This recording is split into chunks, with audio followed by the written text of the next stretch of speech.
साहब बताइए GeM stock.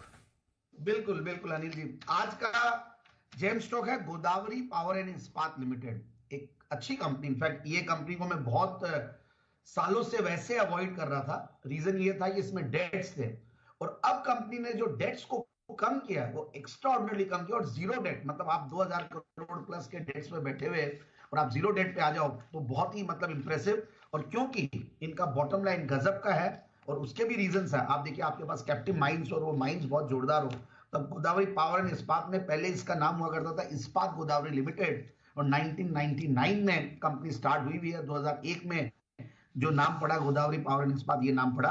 और प्रमोटर्स काफी मंझे हुए हैं इस फील्ड में, काफी सालों से अब जब काम कर रहे हैं, तो सबसे बढ़िया बात मुझे लगी है कि जो इनके मतलब mining of iron ore, in fact वो माइनिंग वाली कंपनियां वैसे में काफी बार माइनिंग ऑफ आयरन ओर वाली कंपनियां आयरन और पेलेट्स बनाते हैं, स्पंज आयरन, स्टील बिलेट बनाते हैं, फेरोलॉइज, और जनरेशन ऑफ इलेक्ट्रिसिटी भी है साथ में। तो इन सबको देखता हूं, और हीरा ग्रुप ऑफ कंपनीज जो कि 13 कंपनियों की एक समावेश है, और अक्रॉस इंडिया करीब इनके 6000 ज्यादा से एम्प्लॉइज है, एक बड़ा इंफ्रास्ट्रक्चर है, और ये सारी वर्टिकल्स में ये लोग है, और एक रियल एस्टेट और ये सब में भी थोड़ा बहुत है इनका प्रेजेंस।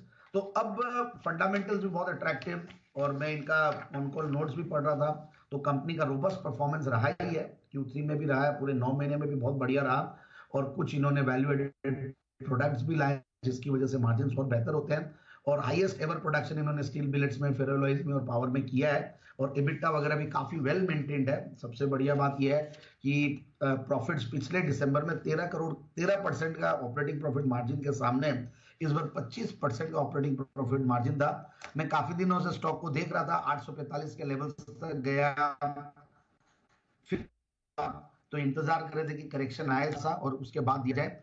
और 12 के पी मल्टीपल पे है, ठीक है, मेटल्स वाले स्टॉक है, 12 के पी मल्टीपल पे रह सकते हैं। 27-28 का रिटर्न ऑन कैपिटल एम्प्लॉयड, 23% का रिटर्न ऑन इक्विटी, पिछले 3 साल में प्रॉफिट की क्या कर रही है 67%। And this is the reason, जब आपकी ग्रोथ ऐसी रहती है, प्रॉफिट ऐसे रहते हैं, और आप उसको डेट्स को रीपे करने के लिए यूज करते हैं, तो बैलेंस शीट की क्वालिटी कैसे बढ़ती है और रिटर्न नंबर्स कैसे बढ़ते हैं। और सेल्स की ग्रोथ 20-21% के लगभग रही है, ऑपरेटिंग प्रॉफिट मार्जिन बढ़िया 24-25% के लगभग, नेट प्रॉफिट मार्जिन भी बढ़िया, और टीटीएम बेसिस पे कंपनी हाईएस्ट एवर, मतलब प्रॉफिट्स तो 2022 में कमाई थी, उस टाइम पे मेटल्स वगैरह सब चल रहे थे, तो 1467 करोड़ का पैट था इनफैक्ट 2022 में। फिर उसके बाद इस साल में भी अच्छा खासा प्रॉफिट्स है, 900 करोड़ के लगभग, so which is huge. And dates जैसे कम किया इन्होंने।